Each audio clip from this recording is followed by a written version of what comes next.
Hi everybody, welcome to VR365. My name's Anthony and welcome to a very special episode where I'm going to do a little bit of a deeper dive into Paper Beast, a game that releases tomorrow for PlayStation VR. While the rest of the VR gaming world is going to be talking about Half-Life Alyx, they're missing out on a pretty incredible game if they don't give a little bit of love to Paper Beast by Pixel Reef, because let me tell you, this game has really impressed the heck out of me over the last couple of days. I've been playing this game basically every single day, and it has totally captured my attention. It has totally captured my imagination, and when I think about playing a VR game, I think about going back into Paper Beast and trying to get a little bit further into the game. Now, first of all, you're probably wondering, what kind of game is Paper Beast anyway? You've probably seen a few of the trailers. You probably have thought, that does look kind of interesting. It does look kind of cool. It has a different sort of a style. It looks a little bit artsy-fartsy, but I'm just not sure if that game is my type of game. Like, what are you actually doing in this game? Well, luckily I'm here to tell you exactly what you're going to be doing in this game. So Paper Beast, at its core, is a puzzle game. But it's different than most puzzle games you encounter, because the idea behind Paper Beast is you're placed in a location, a certain spot within an environment.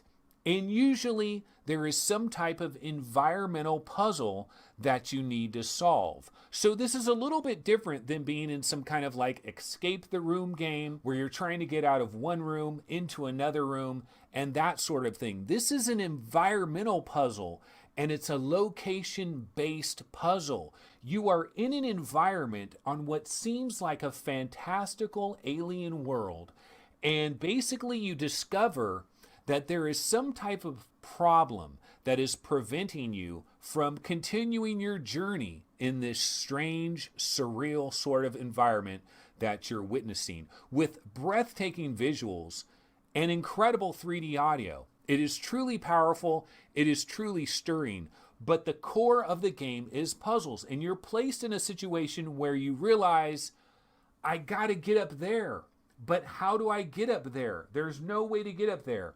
But what you want to do is you want to look around at the scene that is unfolding all around you. You want to look at the wildlife that is moving all over the landscape. And I got to tell you, this game is super interesting from that standpoint, because you feel like you're watching the Mutual of Omaha or something, and you're watching the Great Wild Kingdom, Planet Earth, the movie, or something like that. There are creatures moving all around, and the creatures move in very realistic ways, and they behave like real animals. They sound like real animals. I gotta give a lot of respect to Pixel Reef, the developer, because they did a great job with audio, and part of that great job was breathing life into these creatures that are moving around, these creatures that are going about their daily activity, whether you're there or not. They notice you. Sometimes they have to avoid you. Sometimes they come up to you and they sniff you or something like that. But a lot of times they pay zero attention to you. They are going about their own daily routines. But what you have to do is you have to watch them. You have to see exactly what they're doing. And then based on the different things that they're doing anyway, you can take advantage of this. What is your agency, you're probably wondering? How do you actually interact in this game? Well, this is a game that uses the DualShock 4 controller. You do not actually need Move controllers. So you're going to use your DualShock 4, and it's sending out a blue light constantly, like a blue pointer is going through the world. And you can hit the right trigger button, I believe. It's one of the right, I'm pretty sure it's the right trigger button. It highlights a yellow laser pointer, and you can put this laser pointer on different objects and grab them and manipulate them. And so you're able to put this laser pointer on these different creatures, and you can grab them. You can reel them in closer. You can push them off farther away. You can levitate them up in the air. You can send them way out into the clouds practically, or you can bring them back. It depends on the weight. It depends on the size of the creature. There's some creatures that you can barely manipulate. There's other creatures you can grab it and you can launch it thousands of miles into the air, never to be seen again. And so you're going to interact with these wild animals that are basically moving throughout the landscape. You're going to watch what they're doing, and then based on what they're doing, you're going to take advantage of that to solve your problem. For example, let's say that you're at a cliff. You need to get up to the top of the cliff, but there's simply no way to get up there. You're looking around the environment. You don't see any kind of special staircase, any kind of bridge that you can manipulate. You just don't understand, how am I going to get up there? This seems absolutely impossible. But then what you notice while you're watching the animals do their thing, you notice a certain kind of animal that basically is taking land mass out of one end of its body and shooting it out the other end. And they're basically transferring land mass in their normal daily routine. So you can grab these animals and you can steer them in a new direction to create a new landmass, which now allows you to rise up and get to the platform that was unreachable prior. So those are the kind of puzzles that you're going to be dealing with in Paper Beast. And I got to tell you, when I first started playing this game, I wasn't that overly thrilled about it. In fact, the first thing that I noticed was the graphics were kind of unimpressive at first. They were unimpressive at first. I was looking around at the visuals. I noticed screen door. Haven't used my PlayStation VR in quite some time. Noticed the lower resolution visuals that you do get with PlayStation VR. I noticed shimmering on a lot of objects. I noticed the dreaded Vaseline effect that a lot of PlayStation VR games have. Yeah, I don't believe that Paper Beast is the kind of game that is going to be awing and oohing. I mean, I don't think graphic horrors are going to be awing and oohing about what they see in Paper Beast. Paper Beast is visually striking. It's different. It's artistic, but graphically, it is somewhat of a letdown at first.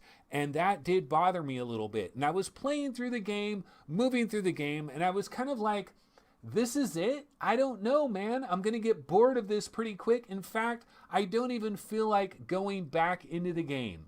But back into it, I did go. And thank God I did. Because the one thing that I noticed about Paper Beast, the more hours and the more time that I put into Paper Beast, the more I started to appreciate what Pixel Reef was able to achieve with this particular game. We are talking about a really incredible title that Pixel Reef has developed and delivered to PlayStation VR at a perfect time as well. Because right now it has been relatively slow.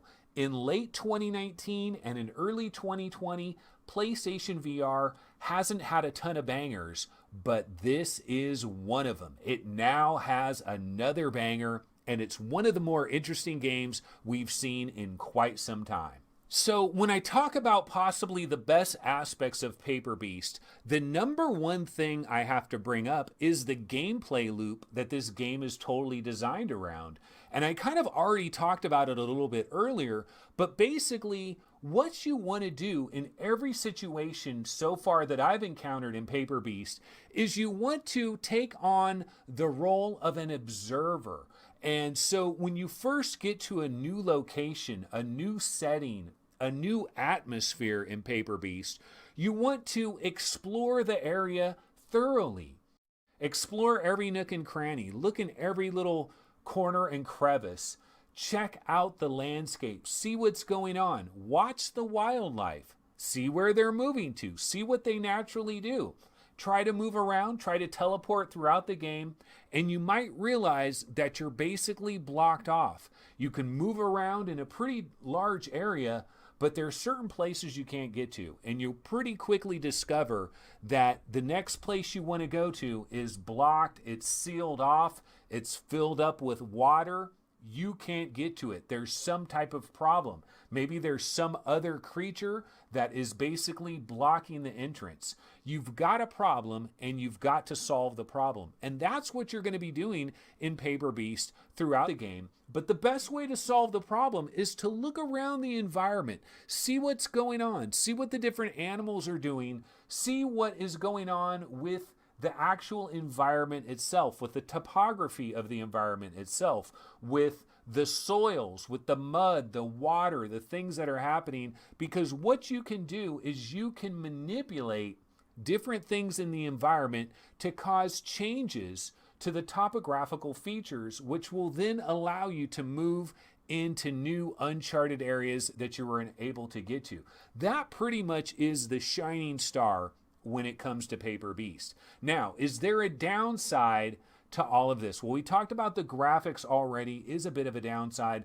The other downside, I would say, is this game is a slow burn. It is a slow burn game. This game is meant for a more patient, understanding kind of a gamer. If you are the Action Jackson type that wants to be thrilled and dazzled at every moment, you might find yourself a little bored in Paper Beast, because there are going to be some quiet times, there are going to be some relaxing, chill out kind of times, and if that's not your flavor, you might be a little bit disappointed in that. However, if you're able to remain patient and you're able to allow this slow burn to work its effect on you, eventually you're going to find out that this is one of the more amazing games that you've probably ever played in your entire life. In fact, that sounds like ridiculous hyperbole, but I got to tell you, I've been truly impressed with what I've seen so far in my adventures with Paper Beast.